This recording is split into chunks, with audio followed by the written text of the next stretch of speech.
अस्सलाम वालेकुम students of class 9। Last lecture में मैंने आपको कॉम्प्लेक्स नंबर्स के बारे में पढ़ाया था, इमेजिनरी नंबर्स का बताया था कि इमेजिनरी नंबर्स क्या होते हैं।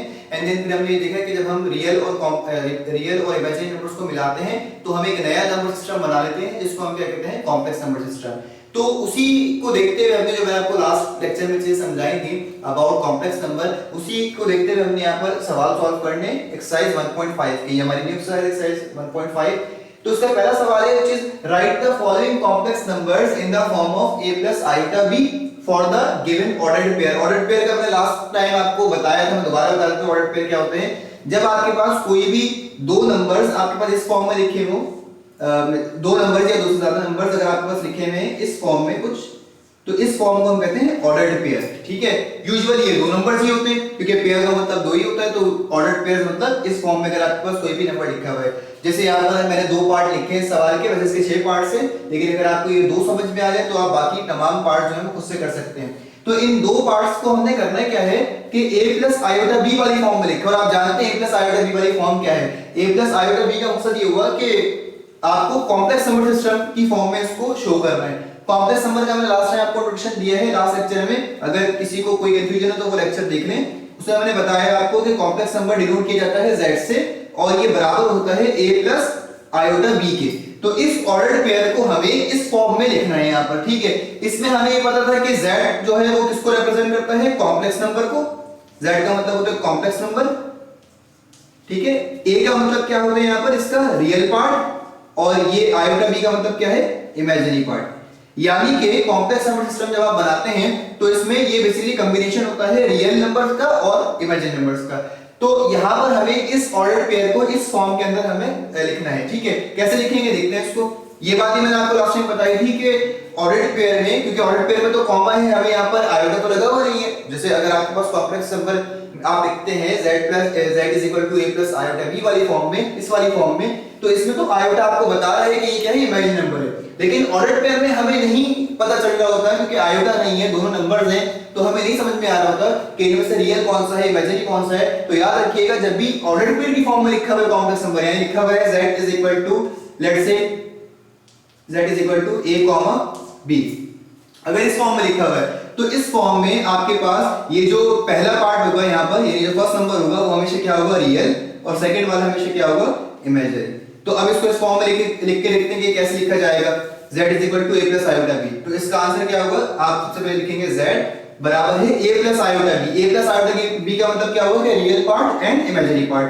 तो इसका रियल पार्ट क्या होगा ऑर्डर्ड पेयर का, हमेशा फर्स्ट वन जो है वो इसका रियल पार्ट होता है, ये इसका रियल पार्ट आ गया, और फिर बीच में आपको क्या लगाना है, प्लस, क्योंकि लिखा हुआ क्या है, a प्लस आयोटा b वाली फॉर्म में लिखना है। तो ये आ गया a जो कि इसका क्या था, रियल पार्ट, बीच में क्या आ गया, प्लस का साइन। अब आपको इमेजिनरी पार्ट लिखना है। तो ये मैं बता चुका हूं लास्ट टाइम कि ऑर्डर्ड पेयर में आपके पास जो इमेजिनरी पार्ट होता है वो हमेशा कॉमा के बाद वाला होता है। ठीक है, तो अब इमेजिनरी पार्ट क्या है हमारे पास 2, और हम क्योंकि इस फॉर्म में लिखना चाह रहे हैं तो हमें यहाँ पर आयोटा लगाना पड़ेगा। आयोटा आप नंबर से पहले भी लगा सकते हैं और नंबर के बाद भी, यानी ये 2 आयोटा भी लिखा जा सकता है और आयोटा 2 भी लिखा जा सकता है, दोनों करेक्ट है, लेकिन यूजुअली जो लिखा जाता है वो नंबर के बाद लिखा जाता है आयोटा। तो इसका आंसर क्या हो गया, z बराबर है 1 प्लस 2 आयोटा के, यानी इस ऑर्डर्ड पेयर को आपने इस फॉर्म में रिप्रेजेंट कर दिया। अब इस वाले ऑर्डर्ड पेयर को देखें, ये कैसे लिखा हुआ है, -1, 1, तो ये लिखा जाएगा z इज इक्वल टू -1 जो कि आपका रियल पार्ट है, बीच में आ जाएगा प्लस का साइन, और फिर 1। अच्छा 1 का मतलब क्या होगा कि अगर मैं यहाँ पर सिंपली आयोटा भी लिखता हूं इस तरीके से, तो ये आयोटा भी क्या है, क्योंकि आयोटा कितने हैं यहाँ पर, 1 है, तो इसका मतलब ये होगा कि 1 आयोटा है। या तो आप उसको इस तरीके से रिप्रेजेंट कर सकते हैं, ये इसका करेक्ट आंसर है, या अगर कोई लिखना चाहे तो z बराबर है -1 प्लस 1 आयोटा, ये भी सही है। लेकिन हम ये बात जानते हैं कि मैथ्स में हम 1 को बहुत ज्यादा इंपॉर्टेंस नहीं देते, 1 को हम इतना ज्यादा रिप्रेजेंट नहीं करते, तो ये इस तरीके से लिखा जा सकता है। ठीक है, अच्छा अब सेकंड, अच्छा इसके जो बाकी सवाल है वो बिल्कुल सारे के सारे ऐसे ही होंगे। आपको सिर्फ क्या करना है, ऑर्डर्ड पेयर्स गिवन है, ऑर्डर्ड पेयर्स को आपने इस फॉर्म में रिप्रेजेंट करना है, इन विच a प्लस आयोटा b वाली फॉर्म में। सेकंड क्वेश्चन क्या है इसका, identify real and imaginary parts for the following complex numbers. इसमें आपने बताना है कि इनमें रियल पार्ट कौन सा है, इमेजिनरी पार्ट कौन सा है। तो ये और आसान सवाल है भाई, जिसमें आपको आयोटा लगा के दिया हुआ है उसमें तो पता ही है हमें कि रियल पार्ट कौन सा। तो आप लिखेंगे कैसे, इसमें re का मतलब क्या होगा, रियल पार्ट, इसमें रियल पार्ट क्या है 1, जबकि im यानी इमेजिनरी पार्ट, इमेजिनरी पार्ट इसका क्या है 2। ठीक है, आयोटा लगाने की जरूरत नहीं, इमेजिनरी का मतलब यही है कि इमेजिनरी जो है वो ये वाला नंबर है जिसका क्या लगा हुआ है आयोटा, तो ये इमेजिनरी क्या हो गया 2। अच्छा, उसके बाद फिर या अगर आपको आयोटा लिखना चाह रहे हैं तो वो भी ठीक है, बट इमेजिनरी का मतलब यही है कि आप यहाँ पर इमेजिनरी पार्ट को शो कर रहे हैं। इसमें देखें, जैसे मैंने लास्ट टाइम आपको एग्जांपल में समझाया था कि अगर पोजीशन चेंज हो जाए तो पोजीशन चेंज होने से हर किसी चीज पर इफेक्ट नहीं पड़ेगा कि आपका रियल पार्ट चेंज हो जाए या इमेजिनरी पार्ट चेंज हो जाए। ठीक है, जो जिसके साथ आई होता है वो हमेशा क्या रहेगा, इमेजिनरी पार्ट, भले वो पोजीशन चेंज हो जाए यानी वो पहले आ जाए। तो यहां से आप देखिए रियल पार्ट इसका क्या होगा, वो वाला होगा जिसके साथ आयोटा नहीं है, तो यानी 4 इसका क्या होगा रियल पार्ट, जबकि 9 जो है वो उसका क्या हो गया इमेजिनरी पार्ट। तो ये इसका रिक्वायर्ड आंसर है। ठीक है, ये इसका आंसर हो गया। अब इसके दो पार्ट्स और हैं जो मैं यहां पर समझा देता हूं, ये भी आपको समझ में आ जाएंगे। तीसरा पार्ट क्या है, -5, 6। ठीक है, -5, 6 का मतलब ये हुआ कि इसको आपने कुछ ऐसे करना है, देखिए मैं दिखा देता हूं इसको, थोड़ा सा करीब कर लेते हैं इसको,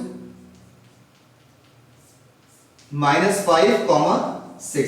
अब ये ऑर्डर्ड पेयर की फॉर्म में लिखा हुआ है ना, तो ऑर्डर्ड पेयर में मैंने आपको बताया था कॉमे के बाद वाला हमेशा क्या होगा इमेजिनरी पार्ट। तो इसका रियल पार्ट क्या है, रियल पार्ट इसका है -5, जबकि इमेजिनरी पार्ट इसका क्या है 6। ठीक है, इसमें तो पहचानना बहुत आसान है। अच्छा, उसके बाद फिर ये वाला है, इसको भी देखना ये कौन सा है, लिखा हुआ है -3/4 और माइनस और ब्रैकेट में एक और माइनस लगा हुआ है -4/5 आयोटा। इसको थोड़ा सा आपने सिंपलीफाई करना पड़ेगा। सिंपलीफाई कैसे करना पड़ेगा कि ये वाला माइनस और ये वाला माइनस आपस में सॉल्व हो सकते हैं। मैंने ये बात आपको समझाई थी कि हमारे पास माइनस और माइनस आपस में सॉल्व किए जा सकते हैं, जिसका आंसर क्या आता है प्लस। माइनस माइनस प्लस होता है, जबकि प्लस माइनस माइनस के बराबर होता है। माइनस प्लस क्या होता है माइनस, जबकि प्लस प्लस प्लस। तो यहां पर ये माइनस और माइनस आपस में मल्टीप्लाई हो रहे हैं, सॉल्व हो जाएंगे। तो आप इसको लिखेंगे कैसे, -3/4, ये वाला तो ऐसे ही रहेगा, जबकि माइनस माइनस प्लस 4/5 और आयोटा, और ये आयोटा ब्रैकेट के बाहर है, इसका मतलब ये है कि ये आयोटा इसके साथ मल्टीप्लाई होगा, तो ये मल्टीप्लाई में आ जाएगा। अब यहाँ पर अच्छा, इसमें ये करना क्यों पड़ा, आप पहले कर देते इसको, तो इसमें देखें डिफरेंस क्या आ गया कि अगर हम इसे पहले पहचानते कि रियल पार्ट कौन सा है इमेजिनरी कौन सा है, तो पहले रियल पे तो कोई इफेक्ट नहीं पड़ा, वो हमेशा पहले भी लास्ट टाइम भी -3/4 था और इस वक्त भी क्या है -3/4।